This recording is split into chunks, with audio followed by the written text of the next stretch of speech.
ओम शांति। 11 दिसंबर 2023 के बाबा के महावाक्य। मीठे बच्चे, तुम सबको जीवन मुक्ति का मंत्र देने वाले सतगुरु के बच्चे गुरु हो। तुम ईश्वर के बारे में कभी भी झूठ नहीं बोल सकते। प्रश्न: सेकंड में जीवन मुक्ति प्राप्त करने की विधि और उसका गायन क्या है? उत्तर: सेकंड में जीवन मुक्ति प्राप्त करने के लिए प्रवृत्ति में रहते कमल फूल समान पवित्र बनो। सिर्फ इस अंतिम जन्म में पवित्रता की प्रतिज्ञा करो तो जीवन मुक्ति मिल जाएगी। इस पर ही राजा जनक का मिसाल गाया हुआ है कि गृहस्थ व्यवहार में रहते 1 सेकंड में प्रतिज्ञा के आधार पर जीवन मुक्ति प्राप्त की। गीत: यह वक्त जा रहा है। ओम शांति। बाप आते हैं सबको सेकंड में जीवन मुक्ति देने।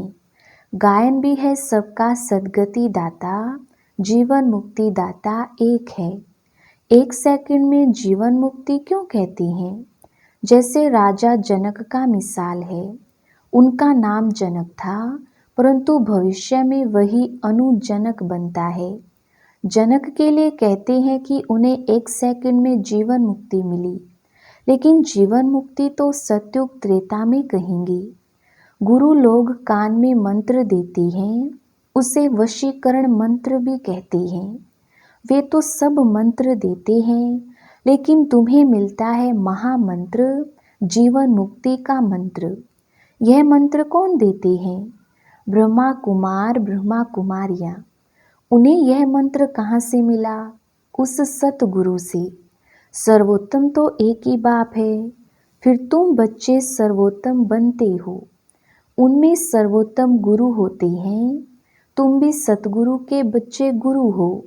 गीता सुनाने वाले को भी गुरु कहा जाता है। नंबरवार तो होते ही हैं। तुम भी सत बोलने वाले गुरु हो। तुम कभी ईश्वर के बारे में झूठ बोल नहीं सकते। पहले पहले तो तुम पवित्रता के ऊपर ही समझाते हो कि बाप से प्रतिज्ञा करो, हम कभी भी विकार में नहीं जाएंगे। झूठ आदि ना बोलना, यह तो कॉमन बात है।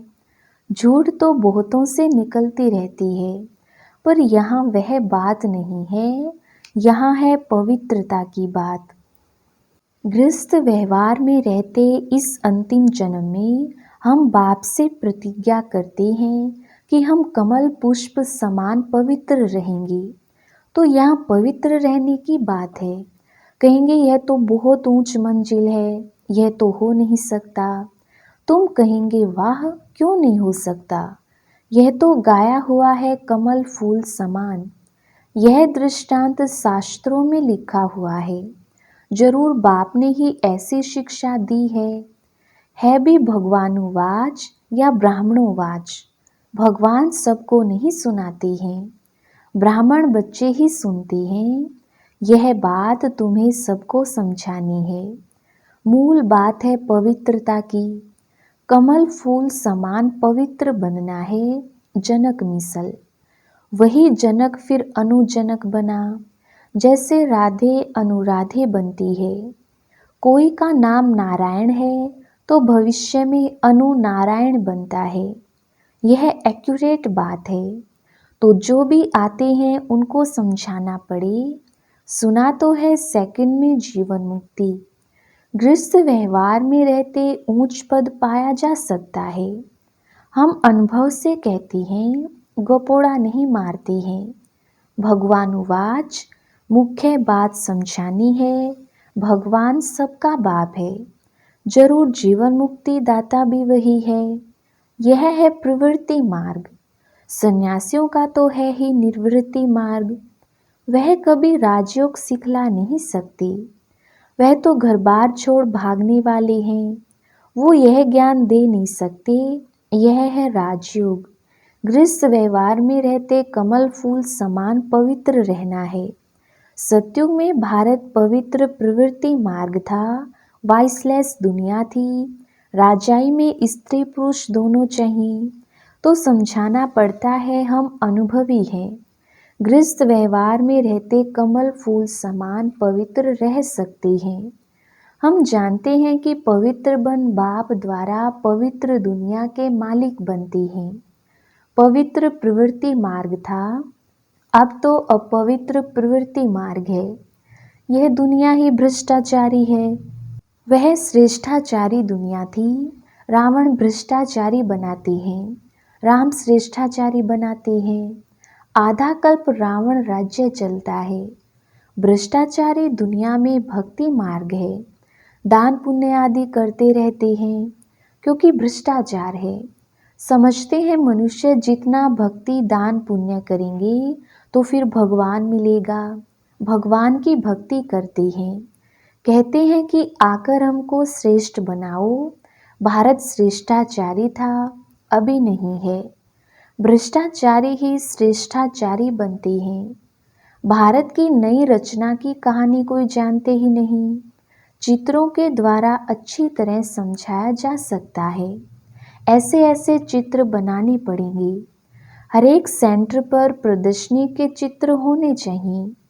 बाबा डायरेक्शन देते हैं, भले लिख दें कि चित्र हमारे पास नहीं है तो बाबा डायरेक्शन देंगे, यह बनाओ फिर सबको भेजो तो सबके पास प्रदर्शनी हो जाएगी। यह चित्र बहुत अर्थ सहित हैं। पहले पहले यह बुद्धि में आना चाहिए कि हम बाप के बच्चे हैं। भगवान है स्वर्ग रचने वाला, नर्क का रचयिता है रावण।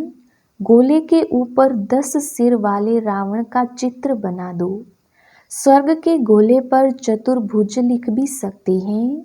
यह राम राज्य, यह रावण राज्य। इस समय रावण सर्वव्यापी है, वहाँ हम राम सर्वव्यापी तो नहीं कह सकेंगे। गाया भी जाता है, आत्मा परमात्मा अलग रहे बहुकाल, फिर सुंदर मेला कर दिया जब सतगुरु मिला दलाल। तो जरूर वह आएगा ना। यह हिसाब कोई भी जानते नहीं है। पहले पहले अलग हुई हैं देवी देवताओं की आत्माएं। यह नॉलेज है, कोई को भी समझाना है। आत्माओं का बाप तो है ना। अब हे आत्मा, अपने परमपिता परमात्मा का ऑक्यूपेशन बताओ। क्या नहीं जानती हो? ऐसा बच्चा तो होता नहीं जो बाप के ऑक्यूपेशन को नहीं जानता हो। बाप बैठ समझाते हैं, तुम अपने जन्मों को नहीं जानते हो, मैं समझाता हूँ। पहले पहले जो देवी देवता हैं वह इतने जन्म लेते हैं, तो हिसाब करो दूसरे धर्म वाले कितने जन्म लेते होंगे। सिद्ध कर बताना पड़े। मैक्सिमम इतने हैं, झाड़ वृद्धि को पाता रहता है। पहले पहले देवी देवता थे, उन्हों के ही 84 जन्म कहे जाते हैं। भारत की नॉलेज है ना। प्राचीन भारत की नॉलेज किसने दी? यह भगवान ने ही दी है। नॉलेजफुल गॉड फादर है ना।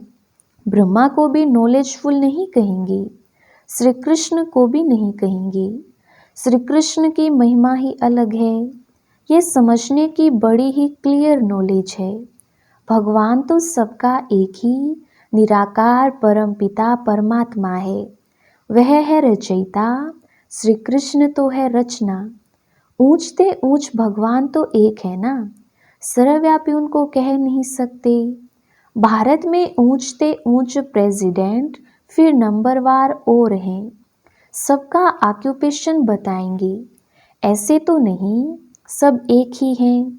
हर एक आत्मा को अविनाशी पार्ट मिला हुआ है। यह सिद्ध करना है, आपस में राय कर सर्विस के प्लान बनाने हैं।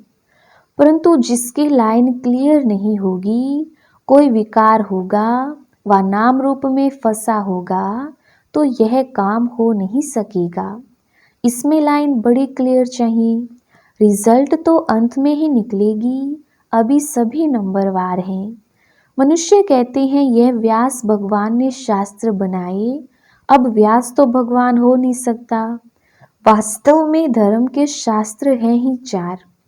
भारत का धर्म शास्त्र तो एक ही है, माई बाप गीता। वर्षा उनसे ही मिलता है। माँ बाप द्वारा बाप से वर्षा मिलता है। गीता माता का बाप है रचता। तो गीता द्वारा ही बाप ने प्राचीन सहज राज्यों की नॉलेज दी है।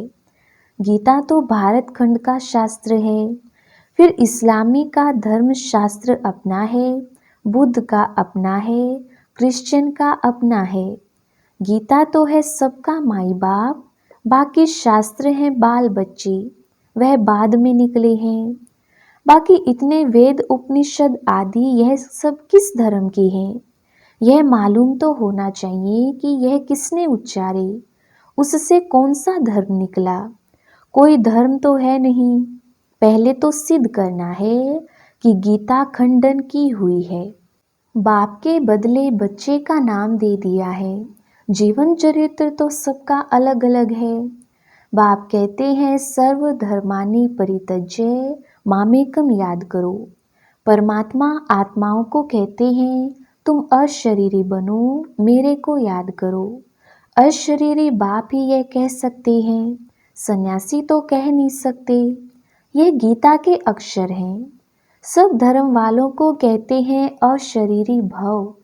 अभी नाटक पूरा होता है, सबको मंत्र मिलता है कि देह सहित देह के सब संबंध त्याग, मामेकम याद करो तो तुम मेरे पास आ जाएंगे। मुक्ति के बाद जीवन मुक्ति है जरूर। पद जीवन मुक्ति का है, वाया मुक्ति। जो भी आते हैं सतो रजो तमो से पास करते हैं। समझाने कितनी अच्छी है, परंतु बच्चे एक कान से सुन दूसरे कान से निकाल देते हैं। वैसे है बहुत सहज। तुम जगह जगह पर प्रदर्शनी करो, अखबारों में भी पढ़ जाए, खर्चा कर सकते हो। बल सब सुने, अखबार में तो जरूर डालना है। बच्चों को बड़ा नशा रहना चाहिए। बाकी टाइम बहुत थोड़ा बचा है। अति इंद्रिय सुख की भासना गोप गोपियों से पूछो। गाया हुआ है, ये गोपी वल्लभ के गोप गोपियां हैं। गोप गोपियां ना सतयुग में ना कलयुग में होती हैं। वहाँ लक्ष्मी देवी राधे देवी हैं। गोप गोपियां अभी हैं। गोपी वल्लभ के बच्चे पोत्रे पोत्रियां हैं। जरूर दादा भी होगा। दादा बाबा और मम्मा, यह नई रचना हुई है संगम पर। बाप कहते हैं मैं कल्प कल्प कल्प के संगम युगे आता हूँ नई दुनिया बनाने। आसुरी संतान से तुम ईश्वरीय संतान बने हो, फिर बनेंगे दैवी संतान, फिर क्षत्रिय वैश्य शूद्र संतान बनेंगे 84 जन्मों में। फिर साथ साथ वृद्धि भी होती रहती है। झाड़ भी पुराना कंप्लीट चाहिए, प्रलय भी नहीं होती है। भारत तो अविनाशी खंड है। भारत की बहुत महिमा करनी है। भारत सब खंडों में श्रेष्ठ है। विनाश कभी नहीं होता। अच्छा, मीठे मीठे सिकिलदे बच्चों प्रति माता पिता बाप दादा का याद प्यार और गुड मॉर्निंग। रूहानी बाप की रूहानी बच्चों को नमस्ते। हम रूहानी बच्चों की रूहानी बाप दादा को याद प्यार गुड मॉर्निंग और नमस्ते जी। रात्रि क्लास। तुम ब्राह्मण बच्चों बिगर किसको भी यह पता नहीं है कि संगम युग कब होता है। इस कल्प के संगम युग की महिमा बहुत है। बाप आकर राजयोग सिखलाते हैं। सत्युग के लिए तो जरूर संगम युग ही आएगा। है भी मनुष्य, उनमें कोई कनिष्ठ कोई उत्तम है। उनके आगे महिमा गाते हैं, आप पुरुषोत्तम हो, हम कनिष्ठ हैं। आप ही बताते हैं मैं ऐसे हूँ ऐसे हूँ। अभी इस पुरुषोत्तम युग संगम युग को तुम ब्राह्मण बिगर कोई भी नहीं जानते। इनकी एडवर्टाइज कैसे करें जो मनुष्यों को पता पड़े। संगम युग पर भगवान ही आकर राजयोग सिखलाते हैं। तुम जानते हो हम राजयोग सीख रहे हैं। अभी ऐसी क्या युक्ति रचें जो मनुष्यों को मालूम पड़े, परंतु होगा धीरे। अभी समय पड़ा है, बहुत गई थोड़ी रही। हम कहते हैं तो मनुष्य जल्दी पुरुषार्थ करें, नहीं तो ज्ञान सेकंड में मिलता है, जिससे तुम उसी समय सेकंड में जीवन मुक्ति पा लेंगे। परंतु तुम्हारे सिर पर आधा कल्प के पाप हैं, वह थोड़ी सेकंड में कटेंगे, इसमें तो टाइम लगता है। मनुष्य समझते हैं अभी तो समय पड़ा है, अभी हम ब्रह्मा कुमारियों के पास क्यों जाएं। लिटरेचर से उल्टा भी उठा लेते हैं, तकदीर में नहीं है तो उल्टा उठा लेते हैं। तुम समझते हो यह पुरुषोत्तम बनने का युग है, हीरे जैसा गायन है ना, फिर कम हो जाता है। गोल्डन एज, सिल्वर एज, यह संगम युग है, डायमंड एज, सतयुग है, गोल्डन एज। यह तुम जानती हो, स्वर्ग से भी यह संगम अच्छा है। हीरे जैसा जन्म है, अमरलोक का गायन है ना, फिर कम होता जाता है। तो यह भी लिख सकते हो, पुरुषोत्तम संगम युग है डायमंड, सतयुग है गोल्डन, त्रेता है सिल्वर। यह भी तुम समझा सकते हो, संगम पर ही हम मनुष्य से देवता बनते हैं। 8 रत्न बनाते हैं ना, तो डायमंड को बीच में रखा जाता है, संगम का शो होता है। संगम युग है ही हीरे जैसा, हीरे का मान संगम युग पर है। योग आदि सिखलाते हैं, जिसको स्पिरिचुअल योग कहते हैं, परंतु स्पिरिचुअल तो फादर ही है। रूहानी फादर और रूहानी नॉलेज संगम पर ही मिलती है। मनुष्य जिनमें देह अहंकार है, वह इतना जल्दी कैसे मानेंगे। गरीब आदि को समझाया जाता है। तो यह भी लिखना है, संगम युग इज डायमंड, उनकी आयु इतनी, सतयुग गोल्डन एज, तो उनकी आयु इतनी। शास्त्रों में भी स्वास्तिका निकालते हैं। तो तुम बच्चों को भी यह याद रहे तो कितनी खुशी रही। स्टूडेंट्स को खुशी होती है ना, student life is the best life. यह तो सोर्स ऑफ इनकम है। यह है मनुष्य से देवता बनने की पाठशाला। देवताएं तो विश्व के मालिक थे, यह भी तुमको मालूम है। तो अथाह खुशी होनी चाहिए, इसलिए गायन है, अति इंद्रिय सुख, गोपी वल्लभ के गोप गोपियों से पूछो। टीचर अंत तक पढ़ाते हैं तो उनको अंत तक याद करना चाहिए। भगवान पढ़ाते हैं और फिर भगवान साथ भी ले जाएंगे। पुकारते भी हैं लिबरेटर गाइड, दुख से छुड़ाओ। सतयुग में दुख होता ही नहीं, कहते हैं विश्व में शांति हो। बोलो आगे कब थी, वह कौन सा युग था, किसको पता नहीं है। राम राज्य सतयुग, रावण राज्य कलयुग, यह तो जानते हो ना। बच्चों को अनुभव सुनाना चाहिए, बस क्या सुनाऊं दिल की बात। बेहद का बाप, बेहद की बादशाही देने वाला मिला, और क्या अनुभव सुनाऊं, और कोई बात ही नहीं।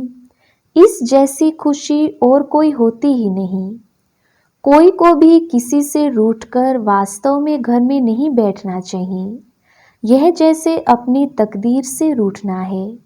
पढ़ाई से रूठा तो क्या सीखेंगे। बाप को पढ़ाना ही है ब्रह्मा द्वारा, तो एक दो से कभी रूठना नहीं चाहिए। यह है माया। यज्ञ में असुरों के विघ्न तो पड़ते हैं ना। अच्छा, मीठे मीठे रूहानी बच्चों प्रति रूहानी बाप व दादा का याद प्यार और गुड नाइट। रूहानी बच्चों को रूहानी बाप की नमस्ते। धारणा के लिए मुख्य सार। पहला पॉइंट, बाप जो सुनाते हैं वह एक कान से सुन, दूसरे से निकालना नहीं है। ज्ञान के नशे में रह अति इंद्रिय सुख का अनुभव करना है। दूसरा पॉइंट, सभी को सेकंड में मुक्ति, जीवन मुक्ति का अधिकार देने के लिए यही महामंत्र सुनाना है कि देह सहित देह के सब संबंधों को त्याग, बाप को याद करो। वरदान, क्लियर बुद्धि द्वारा हर बात को परखकर यथार्थ निर्णय करने वाले सफलता मूर्त भव। विस्तार, जितनी बुद्धि क्लियर है उतनी परखने की शक्ति प्राप्त होती है। ज़्यादा बातें सोचने के बजाय एक बाप की याद में रहो, बाप से क्लियर रहो, तो हर बात को सहज ही परख कर यथार्थ निर्णय कर सकेंगे। जिस समय जैसी परिस्थिति, जैसा संपर्क संबंध वाले का मूड, उसी समय पर उस प्रमाण चलना, उसको परख कर निर्णय लेना, यह भी बहुत बड़ी शक्ति है जो सफलता मूर्त बना देती है।